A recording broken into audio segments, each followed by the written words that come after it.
Good morning students, कैसे हैं आप। अशोक जांगड़ केमिस्ट्री गुरु चैनल में आपका हार्दिक स्वागत है, अभिनंदन है। और मैं एक बात बताना चाह रहा हूँ आपको कि ये जो टॉपिक है अपना जो आप पढ़ाने जा रहा हूँ मैं, ये एलिलिक हैलाइड में बाइलिक हैलाइड जो दो टॉपिक है, एक तो टॉपिक है बाइलिक और एक एलिलिक हैलाइड। ये बीएससी का फर्स्ट ईयर और 12th दोनों के लिए कॉमनली रूप से इम्पोर्टेंट है और एग्जामिनेशन में आने के 100 में 100% इसके चांस रहते हैं। और तो इसको हम देख लेते हैं आज। बाइलिक हैलाइड और एलिलिक हैलाइड क्या है, इसके लिए हम देखें, हम एक कंडीशन देखें बाइलिक और allylic, C double bond C और सी, ये दो स्थिति हम देख रहे हैं।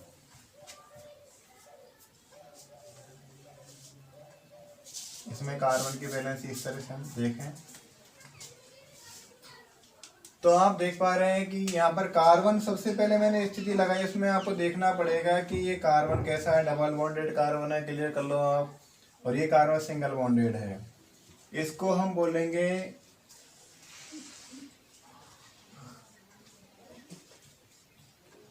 Allylic condition. क्या है एलिलिक, और ये सी डबल बॉन्ड सी वाला क्या है बाइलिक। बाइलिक या बाइनल, ठीक है, बाइनलिक या बाइनल। अब एक बात मैं क्लियर करवा देता हूं आपको, बाइनलिक बन सकता है लेकिन एलिलिक नहीं बन सकता अकेला। एलिलिक के लिए बाइनल कंडीशन का होना अति आवश्यक है। तो हम इसमें देखें बाइनल स्थिति क्या है, बाइनल कार्बन क्या है। ये कार्बन कैसा है, sigma bond sigma bond sigma bond sigma bond sigma bond, और ये पाई बॉन्ड। क्लियर है समझ में। यहाँ पर ये कार्बन भी 3 सिग्मा बॉन्ड और एक इधर 4 सिग्मा बॉन्ड से घिरा हुआ है। इस कार्बन को हम देखें, ये कार्बन कैसा है sp2 संकृत, sp2 हाइब्रिड कार्बन है ये। और ये कार्बन भी कैसा है, ये कार्बन भी sp2 संकृत है। तो डबल बॉन्डेड दोनों कार्बन कैसे हैं sp2 संकृत। और यहाँ पर सिंगल बॉन्डेड कार्बन कैसा हो गया, देख कितने सिग्मा बॉन्ड है यहाँ पर, how many sigma bonds here, यहाँ पर 4 सिग्मा बॉन्ड्स हैं। तो ये संकरण हो जाएगा sp3। कैसा संकरण है, कैसा हाइब्रिडाइजेशन है sp3। तो ये कार्बन कैसा है sp3 संकृत। तो मैं आपको नॉर्मली बहुत इजी बता देता हूँ आपको दोनों को। द्विबंधित कार्बन जो sp2 संकृत हो, द्विबंधित कार्बन डबल बॉन्डेड कार्बन जो sp2 हाइब्रिड हो, उसे हम कहेंगे बाइनल कार्बन। क्या कैसा कार्बन कहलाएगा, ये बाइनल कार्बन कहलाएगा, बाइनल स्थिति कहलाएगी। कैसा कार्बन कहलाएगा, बाइनल कार्बन। और बाइनल कार्बन के पास जुड़ा हुआ sp3 संकृत कार्बन क्या कार्बन कहलाएगा, एलिलिक कार्बन। क्या कार्बन कहलाएगा, एलिलिक कार्बन। अब देखना आप स्टूडेंट्स, बाइनल कार्बन पर यदि कोई हेलोजन जुड़ा हुआ है, क्योंकि यहाँ कार्बन की ये वैलेंसी ये वैलेंसी ये वैलेंसी और यहाँ की तीनों वैलेंसी मैंने संतुष्ट नहीं की है, सेटिस्फाई नहीं किया इनको, इनके स्थान पर कोई भी एटम या परमाणु जोड़ सकते हैं। तो हम यहाँ पर देखें हेलोजन जोड़ दें यदि, तो हो जाएगा बाइनलिक हैलाइड। और यदि यहाँ पर कोई हेलोजन जोड़ दिया जाए तो इसको बोलेंगे एलिलिक हैलाइड। तो आपने क्लियर कर लिया होगा बाइनल हैलाइड और एलिलिक हैलाइड की परिभाषा हम किस तरह दे सकते हैं। इनको देखो शॉर्ट में कैसे लिख सकते हैं, बाइनल कार्बन से यदि कोई हेलोजन जुड़ा है तो उसे बाइनल हैलाइड बोलेंगे। यदि एलिलिक कार्बन से कोई हेलोजन जुड़ा है तो उसे हम एलिलिक हैलाइड बोलेंगे। लेकिन सबसे पहले आपको ये स्थिति समझना बहुत जरूरी थी, इसलिए मैंने आपको बताई sp2 संकृत double bonded carbon always known as vinyl carbon and adjacent condition of sp2 carbon known as allylic carbon and condition term and condition follow to sp3 hybridization. sp3 hybridization इसका होना नेसेसरी है, अति आवश्यक है। तो मैं एक बार फिर रिपीट कर देता हूँ, डबल बॉन्डेड कार्बन जो sp2 संकरित है उन्हें बोलेंगे हम बाइनल, और इन स्थिति क्या बोलेंगे, बाइनल स्थिति बोलेंगे। और डबल बॉन्डेड कार्बन के पास में जो sp3 संकरित कार्बन है उस कार्बन को कहा जाएगा एलिलिक कार्बन। और अब ये आपकी क्लियर समझ में आ गया, तो हम परिभाषा लिख देते हैं बाइनल हैलाइड की।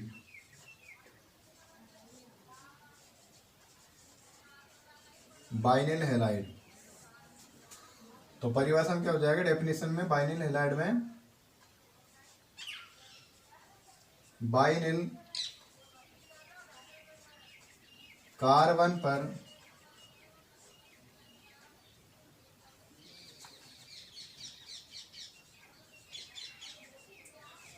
उपस्थित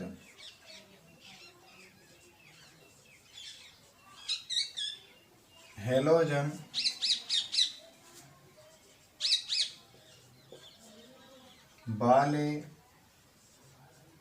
वाले यौगिक या हैलाइड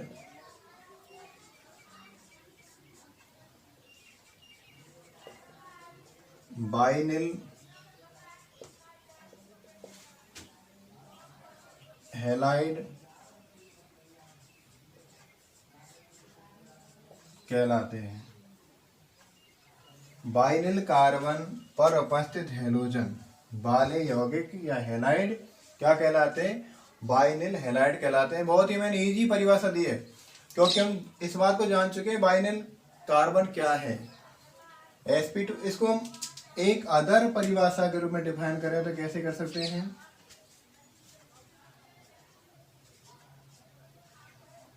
sp2 संकरित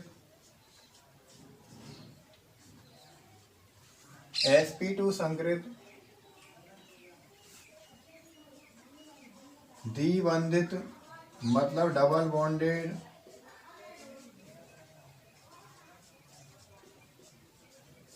कार्बन से जुड़े हैलोजन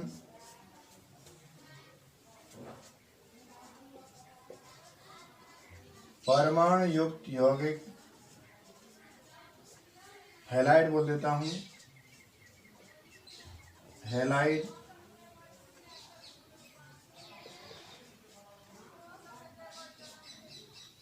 बाइनल हैलाइड है।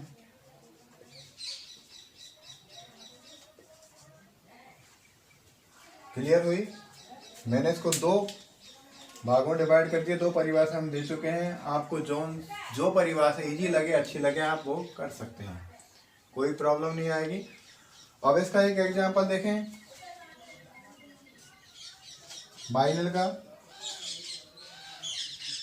C⋅C कर दिया, यहाँ मैंने इसकी कंडीशन हटा दी है, हैलोजन है, यहाँ पर हाइड्रोजन जोड़ दिया, यहाँ हाइड्रोजन जोड़ दिया, यहाँ हाइड्रोजन जोड़ दिया। या इसको लिख सकते हैं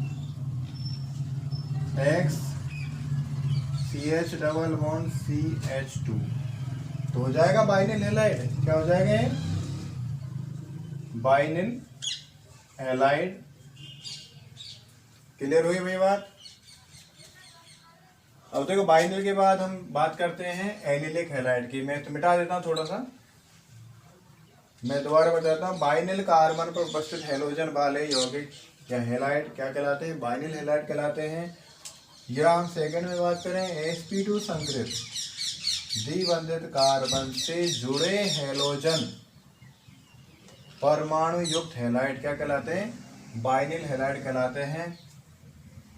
तो बाइनल हैलाइड के बाद हम बात करते हैं एलिलिक हैलाइड की। एलिलिक कार्बन हम पढ़ चुके हैं, तो एलिलिक हैलाइड की बात करते हैं। एलिलिक हैलाइड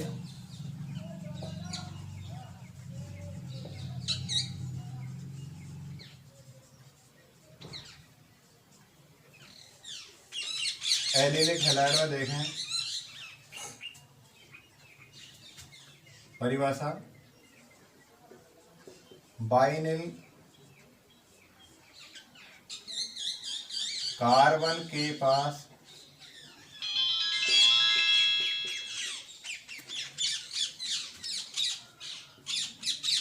वाला sp3 संकृत कार्बन बाइनल कार्बन के पास वाले sp3 संकृत carbon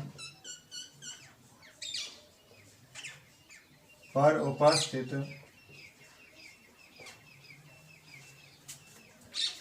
halogen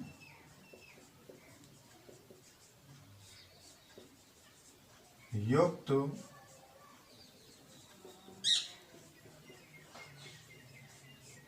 halide बाइनल halide कहलाते हैं। सॉरी एलिलिक हैलाइड, सॉरी माफ करना, एलिलिक हैलाइड कहलाते हैं।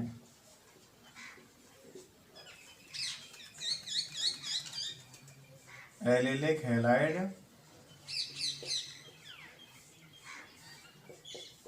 कहलाते हैं। बाइनल कार्बन के पास वाले sp3 संकृत कार्बन पर उपस्थित हेलोजन युक्त हैलाइड क्या कहलाते हैं? एलिलिक हैलाइड कहलाते हैं। ध्यान देना इस पर, sp3। और ये बाइनल कार्बन इसके लिए होना बहुत ही आवश्यक है, तो इसको हम एक एग्जाम्पल के रूप में लिख देते हैं। C डबल बॉन्ड C जरूरी था बाइनल के पास में, ये जरूरी है। sp3 संकृत कार्बन ये भी जरूरी है। यहाँ पर एक हेलोजन जोड़ दिया, यहाँ पर CH2 लगा दिया, यहाँ पर हाइड्रोजन लगा दिया, यहाँ पर 2 हाइड्रोजन हमने इधर लगा दिया। तो ये हेलोजन कैसा है, ये कार्बन कैसा है? ये दोनों कार्बन है बाइनल कार्बन, क्योंकि sp2 संकृत है परिभाषा के अनुसार, मैंने समझा चुका हूँ। और ये कार्बन कैसा है? Allylic carbon. और एलिलिक कार्बन में उपस्थित हेलोजन क्या कहलाएंगे? Allylic halide. तो ये हो जाएगा एलिलिक हैलाइड। तो इसको हम देख लेते हैं। IPC नाम क्या हो जाएगा? 1 2 3 हेलो प्रॉप 1 इन। किस में काउंट करे गए हैं ये? Allylic halide. कौन है ये? Allylic halide. क्लियर हुई बात? और ये बाइनल वाली की बात क्लियर हुई। तो बाइनल हैलाइड और एलिलिक हैलाइड, इसमें हम X को रिमूव करते हुए फ्लोरीन, क्लोरीन, ब्रोमीन, आयोडीन जोड़ सकते हैं। और हम यहाँ पर लिख सकते हैं X बराबर है fluorine, chlorine, bromine and iodine. आप फ्लोराइड बोल सकते हैं। यदि फ्लोरीन जोड़े यहाँ पर तो क्लोरीन जोड़े क्लोराइड हो जाएगा। इस तरह से ब्रोमाइड और आयोडाइड आप लिख सकते हैं। तो बाइनलिक हैलाइड के बिना एलिलिक हैलाइड की कल्पना नहीं कर सकते। मैं दोबारा आपको एक पुनः रिकैप करते हुए एक बार दोबारा समझाता हूँ। sp3 संकृत कार्बन एलिलिक कार्बन है, लेकिन कब? जब वो बाइनल कार्बन के साथ बॉन्डेड है, बाइनल कार्बन के साथ जुड़ा है। और C डबल बॉन्ड C या कार्बन द्विबंधित कार्बन जो sp2 संकृत कार्बन है उसे हम बाइनल कार्बन बोलेंगे। और बाइनल कार्बन में कोई हेलोजन जुड़ा है तो ऐसे यौगिक को हम बोलेंगे बाइनल हैलाइड बोलेंगे या बाइनलिक हैलाइड बोलते हैं। और बाइनलिक हैलाइड के पास, सॉरी बाइनल कार्बन के पास जुड़ा हुआ sp3 संकृत कार्बन एलिलिक कार्बन कहलाता है। और एलिलिक कार्बन पर जुड़ा हुआ हेलोजन बाला यौगिक एलिलिक हैलाइड कहलाता है। तो आज के वीडियो में इतना ही, और अब मैं आपके लिए अगली क्लास में मिलता हूँ, अगली वीडियो में मिलता हूँ। और ये BSc bar first year organic chemistry and 12th के हेलो एल्केन वाले चैप्टर का इम्पोर्टेंट टॉपिक था। तो आप इसे क्लियर करें। और कोई भी आप प्रॉब्लम हो मेरे YouTube चैनल में नीचे कमेंट बॉक्स में कमेंट कर सकते हैं। और आपके सुझाव हमेशा आमंत्रित है। और जीवन में बस यही कामना करता हूँ आपकी संतुष्टि और केमिस्ट्री अच्छे से पढ़ते रहें। Thank you very much, all the best. खुश रहें, हमेशा हंसते रहें, खेलते रहें। ओके।